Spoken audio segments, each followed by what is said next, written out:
Hello বন্ধুরা, আশা করি ভালো আছেন সবাই।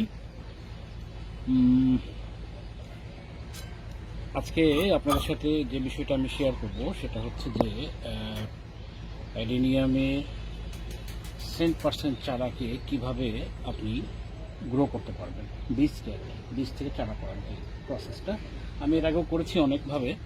তো এখন যেটাতে করেছি সেটাতে আমি বলা যায় যে 100% সাফল্য পেয়েছি। অর্থাৎ আমি একেবারে গুণে 40টা বীজ লাগিয়েছিলাম, সেখানে 40টাই জার্মিনেট হয়েছে এবং মোটামুটিভাবে গাছ একটু ধরে গেছে। আমি পরে ওটা আপনাদের দেখাবো। এখন সেটা আমি কিভাবে করলাম এই জিনিসটাই আমি আপনাদের সাথে শেয়ার করছি। প্রথমে আমি যেটা দেখাবো যে সয়েল মিডিয়াটা আমি কিভাবে তৈরি করছি এটা আপনাদের দেখাবো, তারপরে লাগিয়ে আমি দেখাবো এবং তারপরে আপডেটগুলো যেগুলো আমি আগে লাগিয়েছি সেগুলো দেখাবো। তো সয়েল মিডিয়ার ক্ষেত্রে যেটা আমি করেছি, এইবার আমি অনলি কোকোপিটে গ্রো করেছি। এটা কোকোপিট দেখতেই পাচ্ছেন আপনারা, একটু ময়েস নিয়েছি আমি। কোকোপিটের সাথে যা যা আমি মেশাবো সেটা হচ্ছে যে 3 ভাগ কোকোপিট, 1 ভাগ ভার্মি কম্পোস্ট। জাস্ট এখানে 3 গ্লাস কোকোডাস্ট আছে, তার সাথে 1 ভাগ ভার্মি কম্পোস্ট দিয়ে দিলাম। এরপরে যেটা সেটা হচ্ছে যে আমি হাড় গুঁড়ো দিচ্ছি, সামান্য, বেশি না, এই হাড় গুঁড়ো। তারপরে যেটা দিচ্ছি সেটা হচ্ছে যে নিমখোল। যদি আপনাদের কাছে নিমখোল না থাকে কোনো অসুবিধা নেই, এটা অপশনাল, দিয়ে দিলাম। এরপরে যা দেবো আমি, যে এর সাথে আমি একটু ফাঞ্জিসাইড মিশিয়ে নেব, সামান্য 1/2 চামচ ফাঞ্জিসাইড মিশিয়ে নেব। তো দেখতেই পাচ্ছেন আপনারা যে এই যে ফাঞ্জিসাইড, এতটুকু ফাঞ্জিসাইড এই সয়েল মিক্সচারে আমি দিব। আবারও আমি বলে নিচ্ছি কী কী দিলাম। কোকোপিট 3 ভাগ, 1 ভাগ ভার্মি কম্পোস্ট, আধা মুঠ হাড়ের গুঁড়ো এবং আধা মুঠ নিমখোল, তার সাথে 1/2 চামচ ফাঞ্জিসাইড। ওকে, এটাকে এখন আমি মিক্স করবো ঠিক মতো।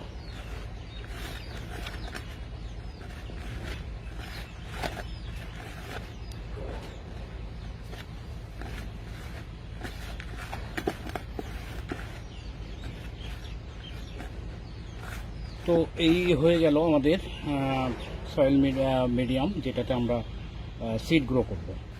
ঠিক আছে, এখন আমি দেখাচ্ছি যে কিভাবে এটা পট এবং কিভাবে আমি লাগাবো সেটাও আমি আপনাদের সাথে দেখাচ্ছি।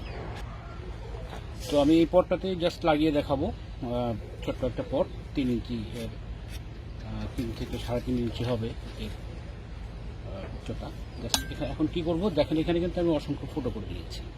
ঠিক আছে, পাত্রটার নিচে অবশ্যই ওয়েল ড্রেন থাকতে হবে। ড্রেনেজ ব্যবস্থা যেন ভালো থাকে তার জন্য ইয়ে করতে হবে, পাত্রটাকে ঠিক মতো যেন নিচে ছিদ্র থাকে। এখন আমি কি করব যে এই যে ছোট ছোট দেখেন পাথর, আপনারা যদি পাথর না পান ইটের টুকরো দিতে পারেন, কয়লার টুকরো দিতে পারেন। জাস্ট নিচে আমি এটা দিই। কেন দিলাম এটা? যাতে করে আমার পটিং মিডিয়ার যে নিউট্রিয়েন্টগুলো সেগুলো যেন একদম প্রবাহিত হয়ে না যায়, আবার পানিও যেন না জমে। ঠিক আছে, এইভাবে বিছিয়ে দিলাম। এরপরে কি করব যে আমার নর্মালি আমি এডুতে যে মাটি মিশ্রিত করি সেই মাটি আমি 1/2 পরিমাণ ফিল করব। কারণটা হচ্ছে যে এই যে এডু যে মাটিতে আমি আসলে গ্রো করি সেই মাটি আমি এখানে 1/2 পরিমাণ দিয়ে দেবো।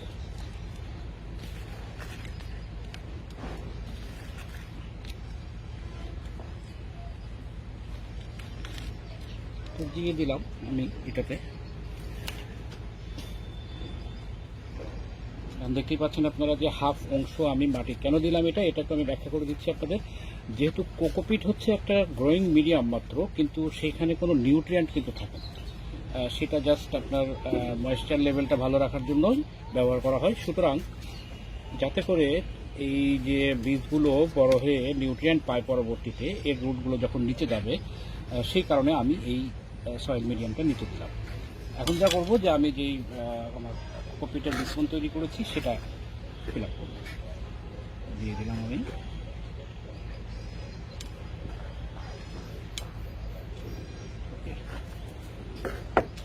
দেখতেই পাচ্ছেন আপনারা যে এখন এই কোকোপিটের যেটা আমি তৈরি করলাম সিড গ্রোয়ের জন্য, সেটাকে এখানে আমি দিয়ে দিলাম। জাস্ট উদ্দেশ্য আমার এটাই যে আমি সিডগুলোর জার্মিনেশন ঠিকমতো করে নেব এবং সিডগুলো যখন বড় হবে তখন যেন নিউট্রিয়েন্ট এই মাটি থেকে সে নিতে পারে।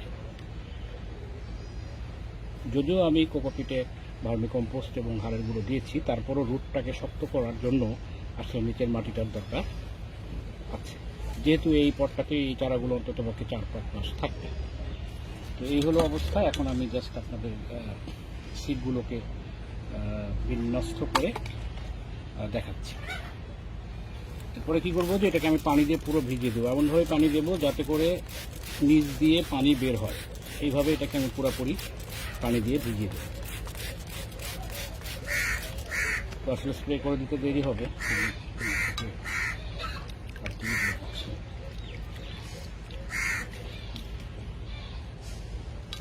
ওকে, যখন দেখবো যে আমি আসলে নিচ দিয়ে আমার পানি বের হয়ে গেছে তখন আর পানি দেবো না। তো এখন আমরা দেখতে পাচ্ছি যে নিচ দিয়ে পানি বের হয়নি, সুতরাং আর একটু পানি আমি দিলাম।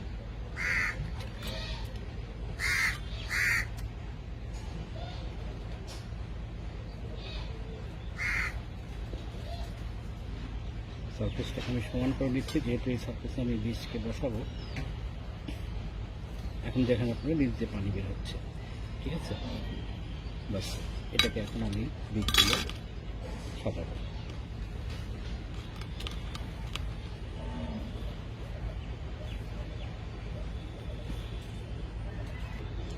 তো আমার হাতে দেখতে পাচ্ছেন যে আপনারা বীজ, যে বীজটাতে আমি যা করেছি সেটা হচ্ছে যে 24 ঘন্টা আমি ফাঞ্জিসাইড মিশ্রিত পানি দিয়ে ভিজিয়ে রেখেছি, ঠিক আছে? তাতে করে কী হবে, জার্মিনেশনটা খুব দ্রুত হবে। এখন এগুলোকে আমি আমার ইচ্ছা মতো সাজাবো, জাস্ট এভাবে বসিয়ে দেওয়া। 1 ইঞ্চি গ্যাপ রাখতে পারলে ভালো হয়, প্রত্যেকটা বীজের থেকে একটা বীজ থেকে আরেকটা বীজ 1 ইঞ্চি গ্যাপ। তো দেখতেই পাচ্ছেন আপনারা এখন যে আমি বীজগুলোকে মোটামুটিভাবে সাজিয়ে দিয়েছি আমার ইচ্ছা মতো, একটু 1 ইঞ্চি একটু বজায় রেখে এটাকে আমি সাজিয়ে দিয়েছি, ঠিক আছে? এখন মোস্ট ইম্পর্টেন্ট যে কাজটা সেটা হচ্ছে যে এখানে উপরে আমার একটা লেয়ার, লেয়ারটা অবশ্যই হতে হবে খুব মোটা না, পাতলা একটা লেয়ার, যেন বীজগুলো শুধু ঢেকে যায়। এটা খেয়াল রাখবেন, বীজ যদি আপনি বেশি মাটির আস্তর দিয়ে ঢেকে দেন তাহলে বীজ জার্মিনেশন হবে না। এমনভাবে উপরে লেয়ারটা দিতে হবে যাতে করে জাস্ট বীজগুলো ঢেকে যায়, আর কিছুই না।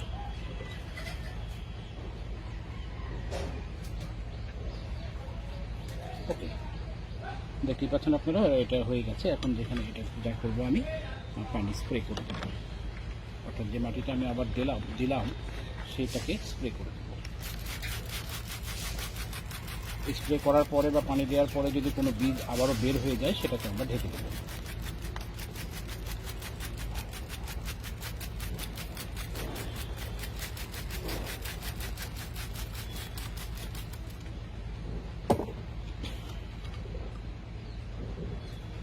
তো দেখতেই পাচ্ছেন আপনারা যে আমি স্প্রে করে দিলাম।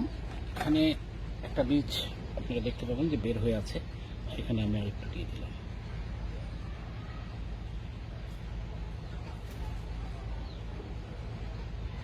ব্যাস, হয়ে গেল। এখন যা করব, এটাকে আমি ঢেকে দেবো, যে কোনো কিছু দিয়ে ঢেকে দেবো। পলিথিন দিয়েও বেঁধে দিতে পারি, অথবা অন্য যে কোনো পাত্রে রেখে সেটাতে আমি ঢেকে দিতে পারি। আমি সাধারণত যা করি, আর একটা টবের মধ্যে রেখে এটাকে আমি অন্য একটা টব দিয়ে হোক বা যে কোনো কিছু দিয়ে হোক, গামলা দিয়ে হোক, ঢেকে দিই। এই ঢেকে থাকা অবস্থায় এটা 3 দিন থাকবে। 3 দিন পরেই আসলে তার জার্মিনেশন হয়ে যাবে, তখন সে ঢাকনাটা খুলে ফেলতে হবে এবং এটাকে ছায়ে রাখতে হবে। মোটামুটি গাছটা যখন দুটো পাতা বের হয়ে যাবে সেই সময় শুধুমাত্র সকালের লোকটা আমি এটাকে দেব। তো এখন আমি দেখাচ্ছি আপনাদেরকে যে এর আগে যে চারাগুলো আমার করা আছে সেগুলোর কিছু সেগুলোর আপডেটটা আপনাদেরকে আমি দেখাচ্ছি। সেম ওয়েতে আমি জার্মিনেশন করেছিলাম। এখানে আমি 40টা বীজ দিয়েছিলাম, অলমোস্ট না 40টাই জার্মিনেশন হয়েছে। আর এটা ওই সেম কোকোপিটে আমি করেছি, কিন্তু এখন আপনারা দেখতে পাচ্ছেন উপরে যে বালির লেয়ার আছে, এই গাছগুলো যেহেতু কোকোপিটে ছিল ল্যাগি হয়ে গিয়েছিল, সেই জন্য আমি এটাতে উপরে একটা আস্তর জাস্ট ছিটিয়ে দিয়েছি বালির, যাতে এগুলো শক্ত করে থাকতে পারে। শুধুমাত্র কোকোপিটে আসলে রুটটা শক্ত করে ধরতে পারে না, এই জন্য উপরের অংশে আমি এটা জার্মিনেশন হয়ে যাওয়ার পর আজকেই এটাকে আমি এভাবে দিয়ে দিয়েছি যাতে তাদের গোড়াগুলো শক্ত হয়। তো এই যে আপনাদের সাথে আমি আপডেট শেয়ার করলাম, আরও একটা আছে আমি দেখাচ্ছি আপনাদেরকে। এখানে এখনও আমি আসলে এটাকে রোদেও দিইনি, আমি এখনও সবেমাত্র এটার আমার এটা করেছি আমি হচ্ছে দেখেন ডেট দেওয়া আছে 12/10 আমি এটাকে লাগিয়েছিলাম। তো জার্মিনেশন মোটামুটি হয়ে গেছে, এখনও কিছু হচ্ছে দুই একটা করে। তো এটাও যখন আরেকটু এই যে পাতাগুলো বের হয়ে যাবে তখন আমি উপরে একটা জাস্ট এডু মিক্সের যে সয়েল আছে, মানে এডু লাগানোর জন্য আমি যে সয়েল ইউজ করি সেটার একটা ছোট্ট হালকা লেয়ার এর উপরটা আমি দিয়ে দেবো যাতে গাছগুলো শক্ত হয়ে থাকতে পারে। তো দেখতেই পাচ্ছেন যে যে শুধু কোকোপিটে যদি আমরা আসলে বীজটাকে জার্মিনেশন করি তাহলে এটা অনেক ভালো রেজাল্ট আমরা পাবো, এবং আমি আপনাদেরকে সেটা একেবারে হাতে কলমে দেখিয়ে দিলাম। আশা করি এই ভিডিওটা আপনাদেরকে এডু বীজ জার্মিনেশন করতে সাহায্য করবে। আপনাদের সবাইকে অনেক অনেক ধন্যবাদ এতক্ষণ ভিডিওটা মনোযোগ দিয়ে দেখার জন্য।